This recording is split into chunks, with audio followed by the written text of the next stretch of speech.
voyez l'endroit où il y a presque beaucoup d'autorités, vous voyez une seule autorité qui se fait sécuriser par une dizaine de policiers. C'est très grave. Pendant qu'au niveau des commissariats de police dans les quartiers, vous avez soit 3 ou 4, et ceux qui sont là sont de vieux.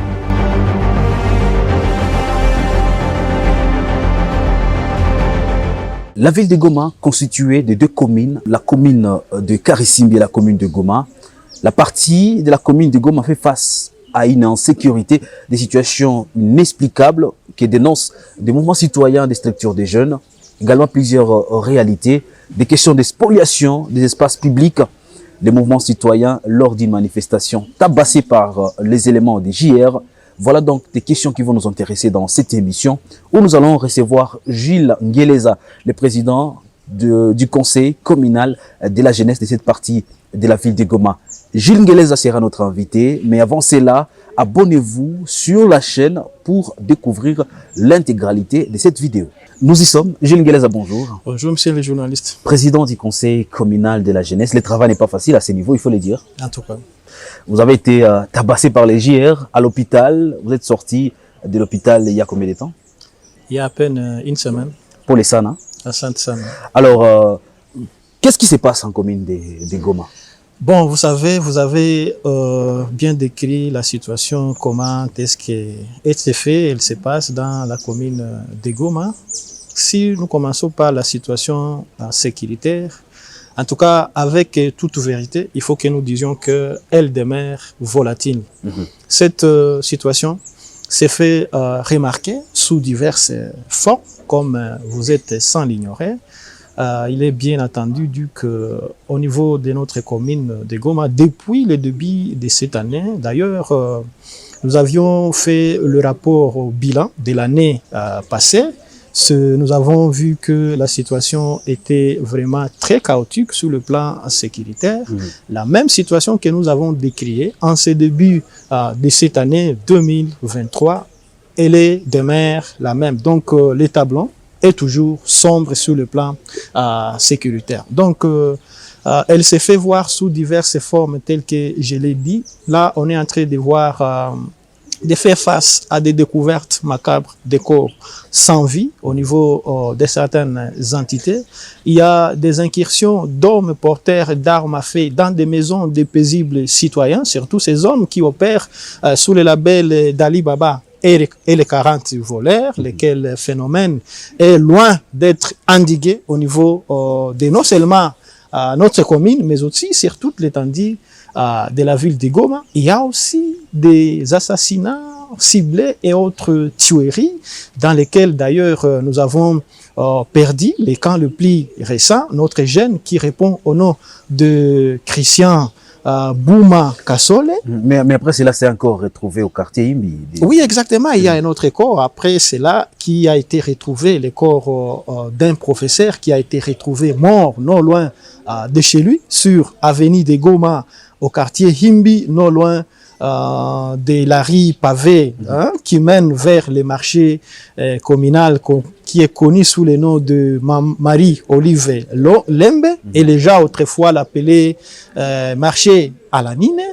En tout cas, ce sont des faits qui sont en train de semer terreur et désolation dans la population de la commune de Goma. Et les quartiers qui sont beaucoup plus touchés sont les quartiers Keshero et les quartiers Himbi. Je disais que les camps d'ailleurs de notre jeune qui a été enterré à Bukavu, Christian, qui a été fusillé non loin de chez lui, à la maison, sur avenue de l'Unité, au quartier Keshero. Et pendant que nous sommes en train de faire face à ce genre de situation, il n'y a pas d'enquête, ce que nous avons déploré. Il n'y a même pas de visites qui sont en train d'être faites par les autorités. Absence totale des autorités. Absence totale des autorités quant à ce qui concerne, par exemple, l'assistance à tous ceux-là qui sont en train d'être des victimes dans ce genre de situation. Parce que à Keshero, pourtant des citoyens congolais. Pourtant, ce sont des citoyens congolais.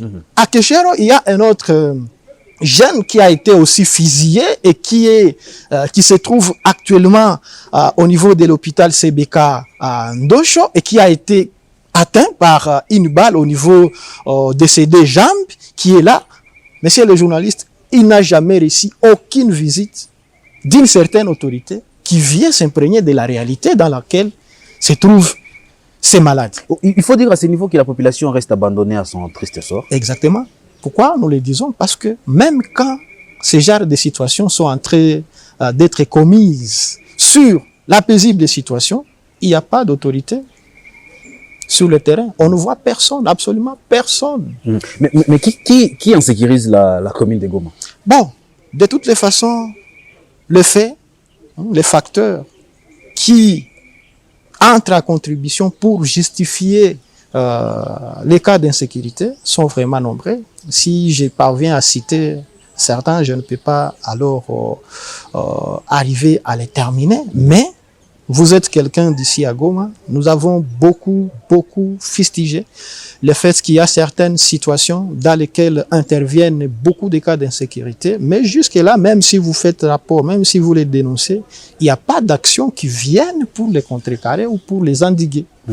Autrefois, qu'on faisait l'analyse sur la situation, la persistance de l'insécurité, par exemple, la commune de Karisimbi, on disait il n'y a pas assez d'autorité. En commune de Goma, c'est une commune résidentielle où il y a toutes les autorités de la ville de Goma. Oui, oui. Mais qu'est-ce qui se passe? Des autorités, eux qui sont sécurisées par des éléments de la police, mais qu'est-ce qui se passe pour que la population soit délaissée? Bon, vous pouvez vous imaginer vous-même, lorsqu'on était en train de parler au sujet de cette situation, vous voyez l'endroit où il y a presque beaucoup d'autorités, vous voyez une seule autorité qui se fait sécuriser par une dizaine de policiers.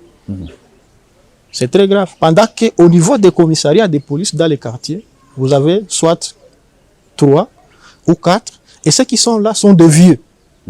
Ceux qui sont de jeunes policiers qui sont capables d'intervenir pour alléger certaines tâches. Ils sont, vous les voyez, ils sont affectés dans la police de circulation routière. Comme c'est là où il y a beaucoup de moyens. Les gens peuvent se taper des moyens facilement. C'est là où ils sont. Et après avoir terminé leur travail, ils vont faire les rapports à leurs chefs qui les ont affectés dans ce genre de situations. Mais ceux qui sont dans les commissariats, les vieux là, et absolument, ils sont totalement abandonnés. Vous voyez, ils sont à 3. Mais les 3 là n'ont qu'une seule arme pour faire face à un groupe de 40 voleurs qui sont aussi bien armés. Est-ce qu'ils vont réussir? C'est tout à fait compliqué. Donc, ce sont des situations qui sont là, même si vous essayez de dénoncer, de donner le rapport à ceux-là qui sont censés améliorer les choses. En tout cas, rien ne va. Rien ne va. C'est comme qui dirait que, en tout cas, la population, elle est abandonnée à elle-même au niveau des entités de base de la commune de Goma. Alors, une dernière question pour ces premiers aspects de cette émission. Il y a les commissaires de la police, les commissaires urbains de la police, qui a installé autrefois un sous-SIAT de la police, surtout dans les quartiers Kéchero. Ouais. Comment vous évaluez cette installation? Est-ce que cela a diminué les cas d'insécurité? Mais il a installé un poste de police, mais il y a combien de policiers? Dans différentes avenues. Il y a combien? Ils sont à combien? Vous pouvez aller partout où on a installé des postes de police pour savoir combien de policiers sont affectés à ces postes de police. C'est soit 1, c'est soit 2. Et ceux qui sont là sont ivres. Ils sont ivres à tout, ivres à tout moment. Et c'est lui qui se trouve dans une seule situation. Est-ce qu'il sera à mesure de maîtriser un bandit qui vient et qui n'est pas ivre? Est-ce qu'il y a déjà eu des cas de déviation enregistrés à ces lieux?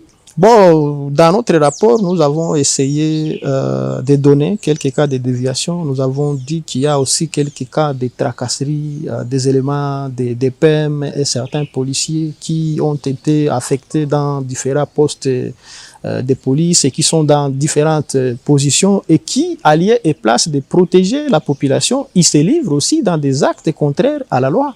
Les gens sont en train de se plaindre partout. C'est pour cette raison que vous voyez, même au niveau du quartier Kéchero, parfois, quand vous êtes à côté de là où se trouve une position, et les gens se plaignent, le fait de n'avoir pas vu les policiers ou les militaires venir intervenir pendant que il y a eu, par exemple, les cambriolages dans certaines maisons, ou soit vous les voyez, et qui sont censés protéger la population, ce sont eux qui sont en train de ravir des téléphones des paisibles citoyens, ce sont eux qui sont là pour régler des petits dossiers qui opposent un voisin à l'autre voisin. Donc c'est très compliqué. Donc ce sont des situations dans lesquelles la population ne se retrouve pas, pendant que, en tout cas, la population, lorsqu'elle voit la police, lorsqu'elle voit les militaires, elle se dit qu'elle sera protégée. Mais après, ça devient le contraire.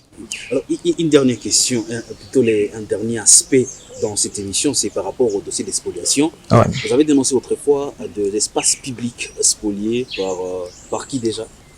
Par certains opérateurs économiques de la place qui sont ici connus. Voilà.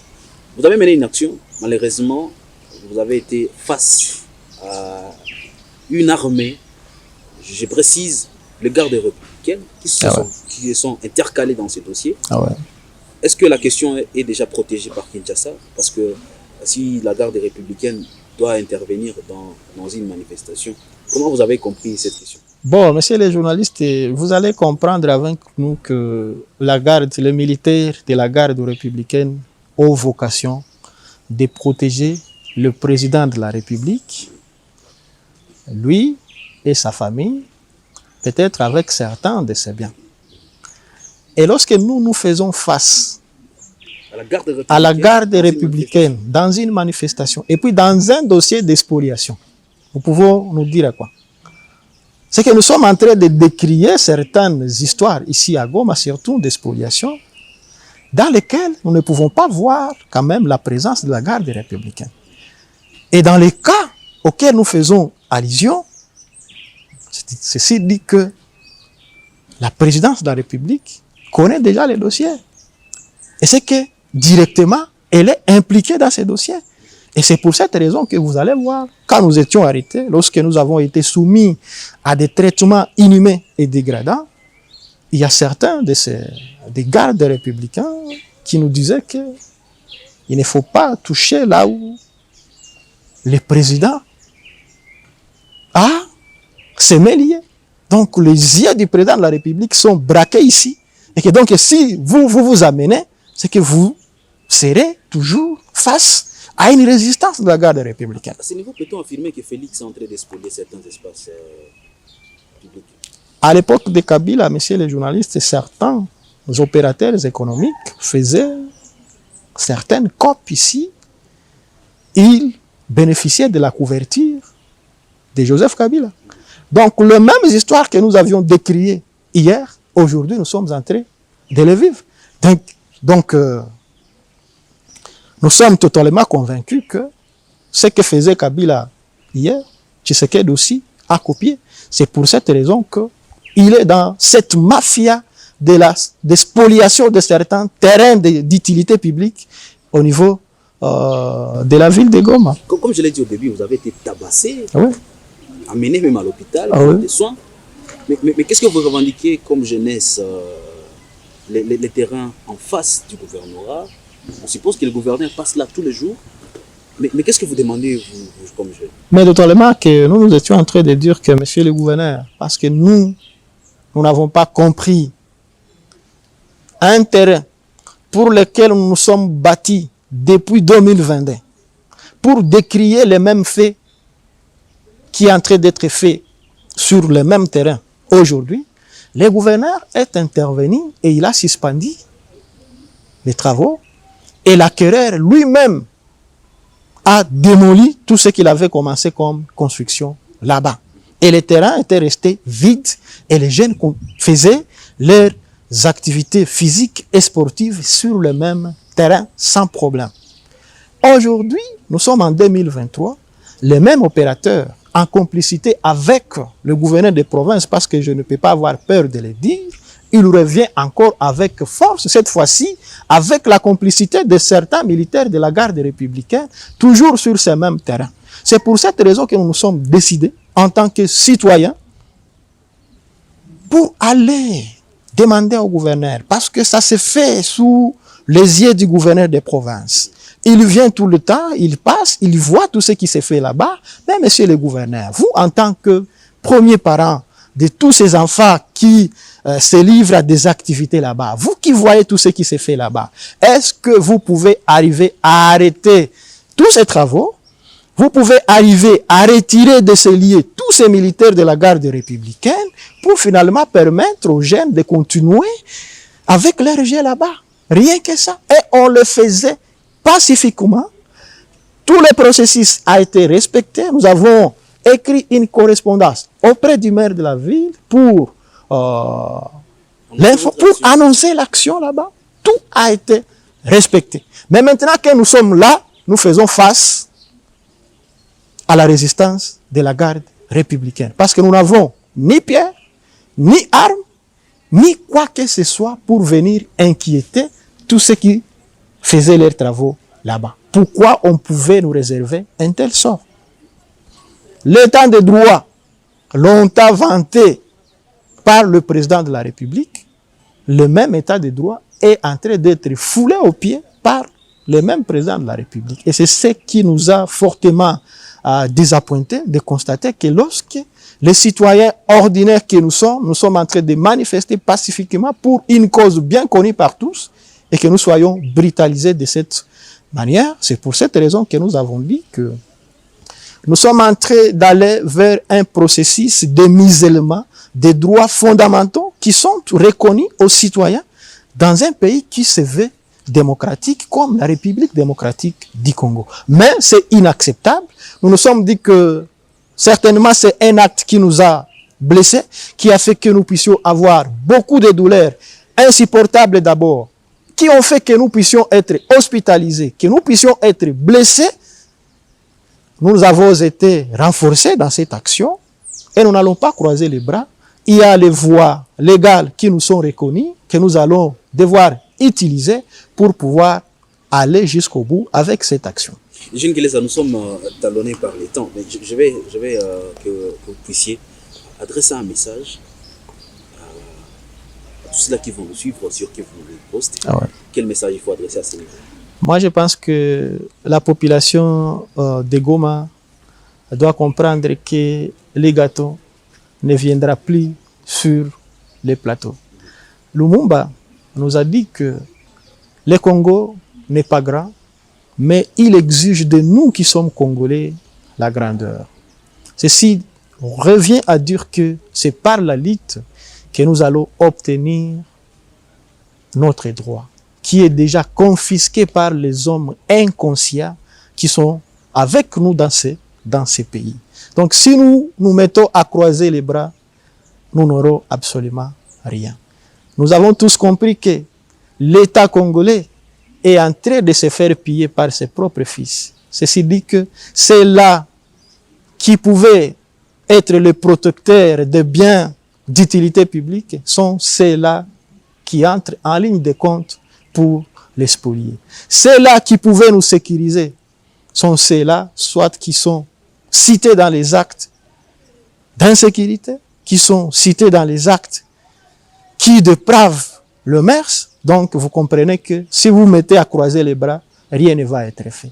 Donc, je vous appelle tous, la population, à la mobilisation pour que nous puissions, à l'unisson, réclamer notre droit. C'est vrai que nous devons le faire de manière pacifique et ce n'est pas aussi le fait que nous y allons par la voie pacifique que nous devons être brutalisés par certains éléments de l'ordre, par certaines autorités, mais nous devons nous réarmer de ce courage-là parce que c'est à travers ce courage que nous allons obtenir tout ce dont nous avons besoin.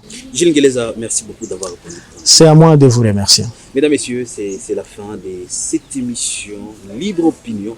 Merci à vous de l'avoir suivi. Si vous êtes nouveau sur la chaîne Kivu Morning Post, n'oubliez pas, abonnez-vous pour découvrir plus de vidéos. Laissez un commentaire s'il le faut. Et on se retrouve très prochainement avec le même plaisir. Prenez soin de vous.